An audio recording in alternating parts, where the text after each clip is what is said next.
امام ربانی رحمۃ اللہ علیہ فرما رہے ہیں مکمل طور پر اللہ سبحانہ و تعالیٰ کی طرف متوجہ رہنا چاہیے، یہ اس کی پہلی نصیحت ہے حضرت محمد قاسم کی طرف جو اس کا مرید تھا۔ پیچھے جو کچھ بھی بیان کروں گا یہ مکتوبات کے حوالے سے آپ کو سمجھ میں تب آئے گا جب آپ پہلا جملہ سمجھیں۔ کیا فرما رہے ہیں کہ مکمل طور پر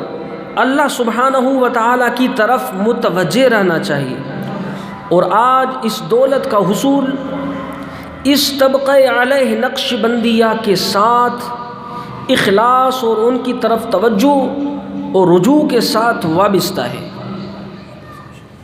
کہتے ہیں کہ حق سبحانہ و تعالیٰ کی طرف متوجہ رہنا چاہیے، اور یہ ایک کیفیت ہے متوجہ رہنا۔ فرماتے ہیں یہ آج کے اس دور میں اپنے دور کی بات کر رہا ہے، اس دور میں سلسلہ عالیہ نقش بندیہ میں پائی جاتی ہے۔ آپ کو ان کی طرف متوجہ رہنا چاہیے جو سلسلہ عالیہ نقش بندیہ سے وابستہ ہیں، جو قلبی روحی سدی خفی اخفا نفسی قالبی اپنے لطائف میں ذکر کرنے والے ہوتے ہیں۔ حضرت حق سبحانہ و تعالیٰ اس کمینی دنیا کو آپ کی نظر میں خوار و بے اعتبار کر دے، اور آخرت کے حسن و جمال کو آئینہ باطن میں آراستہ اور مزین کر دے۔ فرماتے ہیں جو نصیحت محبوں اور مخلصوں کو کی جاتی ہے سب کی سب یہی ہے کہ مکمل طور پر پوری توجہ اور رجوع جناب قدس خداوندی عز و جل شانہ کی طرف میسر آنا چاہیے، اور غیر حق تعالی سے اعراض حاصل ہونا چاہیے۔ آپ کو یہ بتاتا چلوں کہ غیر کون ہے؟ جو آپ کی توجہ اللہ کی طرف جاتی ہے، جو بھی چیز اس توجہ میں رکاوٹ بنے وہ غیر ہے۔ میں کتنا تفصیل بیان کروں، کتنوں کے نام لوں، بس یہ سمجھیں کہ جو آپ ذکر کے ذریعے سے اپنے رب کی طرف متوجہ ہوتے ہیں، جو چیز اس میں حائل ہو کے آپ کا توجہ ہٹاتی ہے نا وہ غیر ہے۔ وہ فرماتے ہیں کہ مخلصوں اور محبوں کو نصیحت یہ ہے کہ وہ اپنی پوری توجہ اپنے رب کی طرف کرے، اور جو غیر حق تعالی ہے یعنی غیر میں نے جو سمجھایا اس سے اعراض کرے۔ فرماتے ہیں آج اس دولت عظمیٰ کا حصول اس بلند طبقہ نقش بندیہ کے ساتھ کامل اخلاص اور اس کی طرف توجہ اور رجوع کے ساتھ وابستہ ہے۔ الفاظوں کی طرف توجہ کریں کہ کیا فرما رہے ہیں۔ وہ فرماتے ہیں کہ ریاضات مجاہدات سے وہ چیز نہیں ملتی جو نقش بندیہ سلسلے کے بزرگوار ہیں، ان کی صحبت میں بیٹھنے سے ان کی توجہ سے جو نور ملتا ہے وہ چلوں سے نہیں ملتا۔ آگے فرماتے کیونکہ ان بزرگوں کے طریقے میں نہایت ہدایت میں درج ہے، یہ بزرگ پہلی صحبت میں وہ کچھ عطا کر دیتے ہیں جو منتہیوں کو انتہا پر جا کر میسر آتی ہے۔ ان بزرگوں کا طریقہ صحابہ کرام کا طریقہ ہے کہ صحابہ کرام کو خیر البشر علیہ وعلیہم الصلوات والتسلیمات کی اول صحبت میں وہ کمالات میسر آ گئے جو اولیاء امت کو نہایت پر پہنچ کر بھی شاید ہی میسر ہوں، اور یہ چیز نہایت کے ہدایت میں درج ہونے کے طور پر ہے۔ تو تم پر ان کے اکابر کے ساتھ محبت و عقیدت رکھنا لازم ہے، کیونکہ اس محبت پر ہی معاملے کا دار و مدار ہے۔ تو یہ عاجزی فرما رہے ہیں، حقیقت میں جملہ یہ ہے کہ آپ کو یہ نعمت جو مرشد اپنے توجہ کے ذریعے سے اپنے اندر کے سارے احوال مرید میں ٹرانسفر کر دیتے ہیں،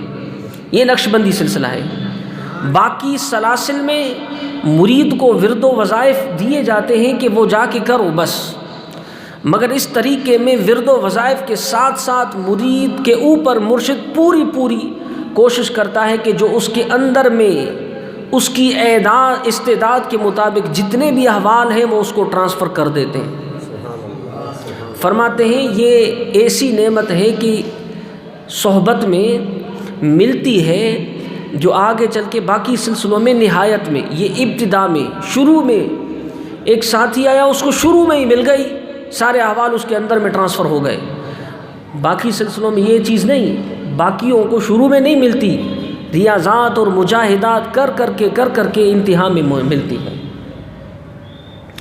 تو یہ فرماتے ہیں اس میں کیا کرنا چاہیے؟ تم پر لازم ہے کہ اپنی محبت و عقیدت اپنے مرشد کے ساتھ لازم رکھ، کیونکہ اس محبت پر ہی معاملے کا دار و مدار ہے، یعنی کہ مرشد ٹرانسفر کرنے کی پوری کوشش کرے گا،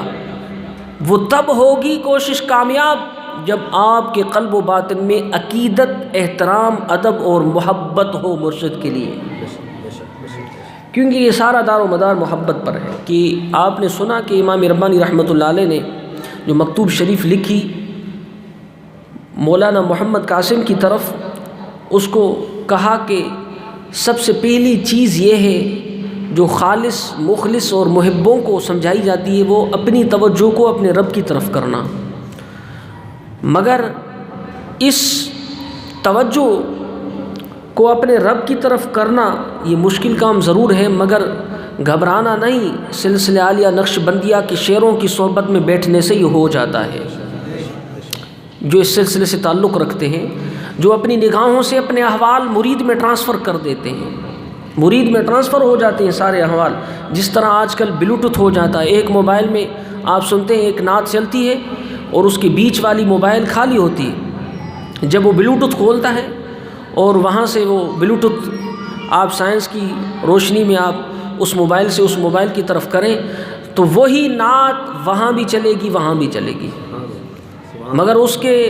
موبائل میں بھی پڑی رہے گی، ایسے نہیں کہ اس نے یہاں بھیجا تو وہاں ختم ہو گئی، نہیں، یہ جتنے احوال مرشد اپنے مریدوں کے قلب اور باطن میں ٹرانسفر کرتا ہے،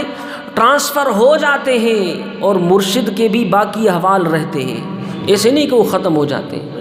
وہ رہتے ہیں، مرید میں بھی ٹرانسفر ہو جاتے ہیں۔ ہاں البتہ مرید جو استقامت والا ہوتا ہے، اگر وہ استقامت کرتا ہے پانچوں وقت، جیسے میں نے پہلے مکتوبات شریف آپ کو عرض کی کہ پانچوں وقت نماز، واجبات، سنن مؤکدہ، مستحبات کی پابندی، عقیدت اور محبت کو لازم بنانا، جماعت کے ساتھ نماز کو لازم بنانا، یہ چیزوں کا خیال رکھنے سے وہ چیز سلامت رہتی ہے۔ اگر یہ چیزیں زندگی سے چھوٹ جاتی ہے تو وہ سارے احوال پھر ختم ہو جاتے ہیں۔ مرشد تو ٹرانسفر کرتا ہے مگر مرید کی بے قدری کی وجہ سے چلا بھی جاتا ہے۔ تو اللہ کے حضور میں دعا ہے کہ عمل کرنے کی توفیق عطا فرمائے۔ وما علینا الا البلاغ۔ مزید ویڈیوز کے لیے ہمارا یوٹیوب چینل سبسکرائب کریں اور بیل آئیکن پر کلک کریں۔